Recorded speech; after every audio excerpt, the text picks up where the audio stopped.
Vous pensez qu'un bar Star Wars à la frontière franco-belge, c'est indispensable? Ça tombe bien, nous aussi. Alors rendez-vous à l'adresse qui s'affiche en bas de votre écran pour faire un don et voir le projet se concrétiser. Dépêchez-vous, il ne vous reste plus que quelques jours pour participer.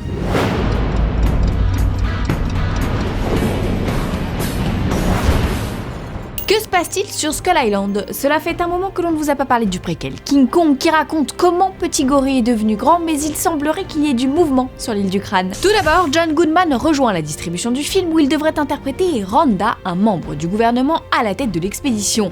Un ajout plutôt bienvenu qui vient regonfler les rangs d'un casting récemment déserté par Michael Keaton et J.K. Simmons. Variety évoque également Thomas Mann parmi les potentiels recrues. Vu dans Projet X, le jeune comédien pourrait donc donner la réplique à Tom Hiddleston, Corey Hawkins, Toby Kebbell et Brie Larson, déjà confirmés. La fine équipe devrait d'ailleurs prendre le chemin des plateaux au courant octobre, direction Hawaï, l'Islande et le Vietnam pour le réalisateur Jordan Vogt-Roberts et sa troupe. L'autre grosse info, c'est qu'un crossover King Kong Godzilla serait dans les tuyaux et c'est pour cette raison que la Warner aurait sacrifié Pacific Rim 2 début septembre. Je m'explique. Jusqu'ici, Skull Island était entre les mains d'Universal, mais Legendary a subitement décidé de confier les rênes du projet à Warner qui détient déjà la franchise Godzilla. Depuis, Legendary et Warner envisagent de réunir les deux bestioles à l'écran comme l'avait fait Ishiro Honda en son temps, alors vous comprendrez qu'ils ont d'autres monstres à fouetter que ceux de Pacific Rim 2. D'ailleurs, le studio prépare d'ores et déjà le terrain avec Skull Island qui devrait mentionner l'existence de Monarch déjà au cœur du Godzilla de Gareth Edwards. Alors dans un monde idéal, ce crossover verrait le jour en 2020 après Skull Island calé au 8 mars 2017 et Godzilla 2 attendu en juin 2018. Reste un minuscule détail à régler, tout petit, la taille. Car oui, dans le film de Gareth Edwards, le lézard fait entre 100 et 150 mètres, le gorille, lui, ne fait que 20 mètres. J'espère que les scénaristes auront une très bonne idée car là, il est évident que Godzilla n'en fera qu'une bouchée. Alors non, par contre, on l'a déjà faite celle-là, hein. Faut se recycler les gars.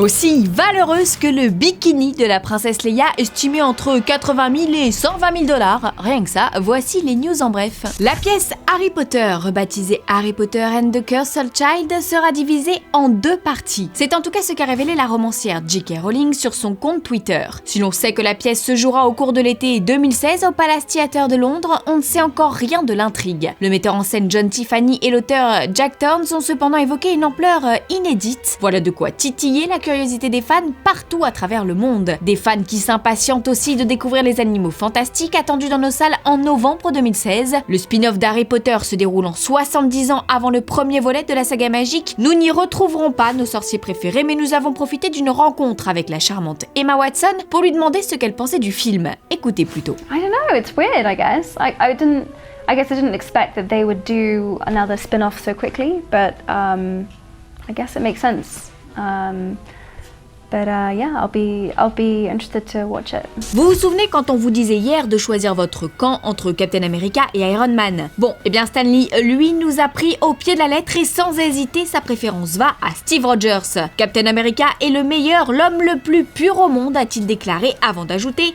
D'ailleurs, Chris Evans est très bon, je vous dis ça car il m'aime bien et tous ceux qui m'aiment bien sont de bons acteurs. À 92 ans, celui qui a pourtant participé à la création d'Iron Man n'a rien perdu de son sens de l'humour. On a désormais hâte de le voir dans Civil War où il fera bien évidemment sa traditionnelle apparition clin d'œil. Aujourd'hui dans le coin des Fanzoniens, on répond à Ludo26 et Trevalian007 qui semblent impatients à l'idée de retrouver Mia Jovovich dans Resident Evil 6. Eh bien malheureusement, nous n'avons toujours pas de date de sortie française pour le film. Il faudra donc se contenter de ces quelques selfies pour patienter. On y découvre la jolie Mia en pleine séance de maquillage. Au menu de ce chapitre final, du sang donc et de la poussière comme en témoignent les costumes des personnages. Mais malgré le chaos qui attend nos héros, ils gardent le sourire. Enfin c'est bien joli tout ça, mais maintenant nous on veut une bande-annonce.